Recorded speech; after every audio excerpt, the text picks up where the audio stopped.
Welcome to Friday Takeaway. I'm Chong, joined by Nadia Hassan. Happy Rooster Year, everybody. So we are doing tomorrow. We are doing this last episode before Chinese New Year, and if you realize this morning the traffic is unusually smooth. I think a lot of people have gone back already, and of course Bursa is closed for half day today, but we'll be back on trading on Tuesday. So there's still a lot to I think digest before everybody goes back, has reunion dinner. But there's going to be there's still going to be stuff to look at for the week ahead. Correct. So bad news this week. Petronas for Petronas, Saudi Aramco has abandoned plans to partner with Petronas in Perangan, Johor. And this deal actually worth up to 89 billion ringgit. Yeah. And sources actually told WSJ that Petronas would not generate sufficient returns, and that's the reason why Saudi Aramco called off the deal. Because they said they did some due diligence, and it just wasn't kind of like not up to scratch for them. Petronas has actually, of course, said that we do not comment on speculation. Saudi Aramco also said something along the same lines, but they also added that we are continually evaluating things. So I don't know what this means for the big Pengerang development, to have such a big partner out, but it is Petronas. They will inevitably land on their feet. So hopefully, probably the better oil prices will probably prop up their less turbulent swings. So another bad news this week: Malaysia fell one spot in Corruption Perception Index, ranking 55th actually. Transparency International Malaysia President Dr. Akbar Sattar said number one concern is lack of political will in tackling corruption. Not surprising. What? Sorry. Yes. The fact is, Wan Saiful also came out to say that it's related, of course, to our favorite sovereign wealth fund, 1MDB. He did mention that maybe government has become too involved in business, but in some places that is just the way of life. So I'm kind of not surprised at this ranking. Not saying that I'm not disheartened, but it is, and so there still has to be a lot to be done before you clear up that perception. The courts are still ongoing. Who knows where this is going to end up? Yeah. So in other news related to corruption, Bank Negara Malaysia fined a financial institution. We still don't know the name yet.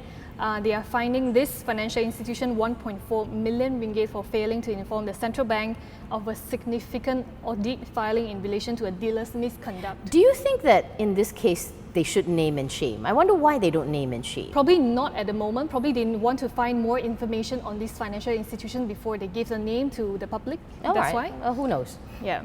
So AirAsia will be flying to the States. Yes, I know you're they flying to the have. States this year, but AirAsia is flying to the States, and they say they are looking, one of the first destinations they are looking at is Hawaii. They made it to CNN because this is the first time that an Asian low-cost carrier has given approval. And I don't know if you know this, Charlotte, but it's so notoriously difficult to get what they call it, the FAA, which is the Federal Aviation Authority in the States, to give you approval, because they are probably the most paranoid government body in the world, stop short of the CIA and the FBI. So it's a real feather in their cap that they actually managed to push it through. I really wonder how that happened. Yeah, but this is actually good news for us because it's going to be closer for us to fly. But do you want to fly in a very cramped plane for 14 hours? I actually don't mind if it's cheap.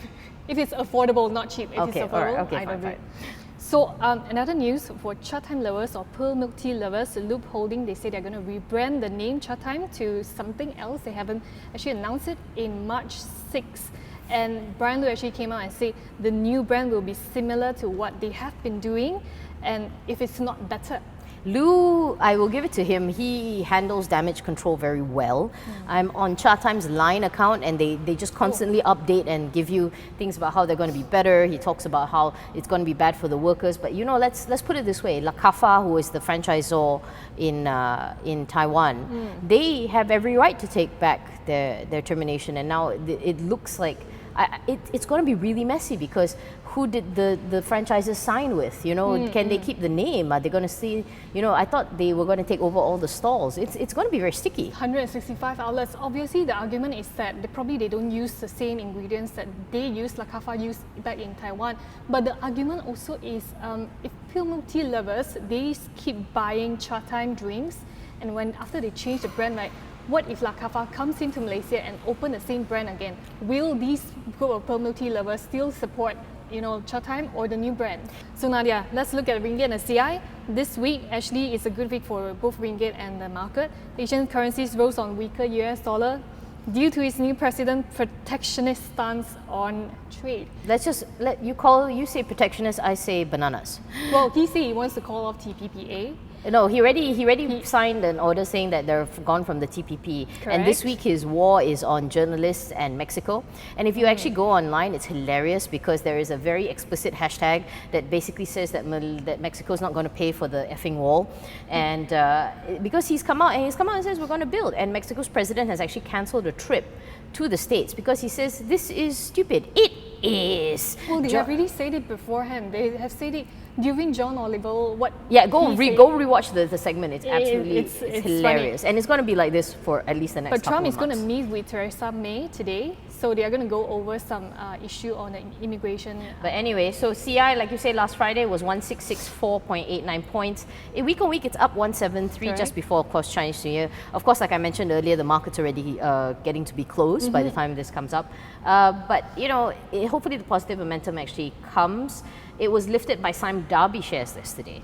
Yep, so today marginally 0.09%, 1693.7 points. But Mercury Securities yesterday, Edmund Tam told The Age that this week's rally is not really because of local performance of the equity market. It is actually because of the overall market, the overall sentiment in the market. Volume wasn't good before Chinese New Year, we can see that. And it follows external markets trend. All right. So in terms of what's hot and moving this week, electrifyingly is Tenaga National Berhad.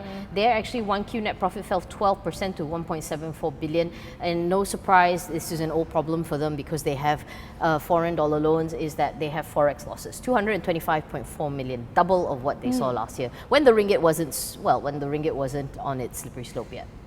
Well, analyst report, MIDF research came out with a report yesterday saying that they maintain a buy call on this stock with an unchanged TP of 16 ringgit 80 cent.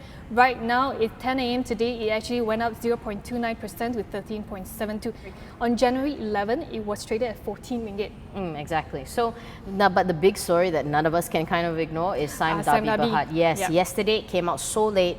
9 years after the mega merger with Golden Hope, Guthrie and Sime Darby, they want to actually have 3 pure plays and they're going to list 2 of them, namely plantations and property. So, 2 research reports, different views. KENANGA Research Upgraded is failing to outperform. Most of the analysts actually say that they are very positive on this move. They are positive on them actually wanting to list their different arms. They have a higher target price of 9 ringgit 88 cent, saying that value unlocking and balance sheet improvement will be seen and assume a cash raise from these 2 listings of about 27 billion ringgit. At 10 a.m. today, it was up 4.42% to 9 ringgit and 21. Anyway, but UOB is slightly more neutral. They are maintaining a target price of 865. So what's for the week ahead? Now, moving ahead, just now you mentioned about TPP, right? So Australia actually came out and said they want TPP to go ahead and they might actually go to talk to China and Indonesia. All right, so TPP minus 12. And of course, Theresa May, who I hope she's wearing her best pants, is the first country leader to meet Donald Trump. We'll have to see what comes out of that. For us, of course, it's a short trading week next week. Yes. Because there's Federal Territory Day as well. It is, KL. Now that's all we have today. Thank you for watching. For more information, please pick up a copy of the DH Financial Daily or DH Weekly, which is already out today. Yes, or visit www.dhmarkets.com. I'm Charlotte Chong, joined by Nadia Hassan. Kong hei fat chai, guys.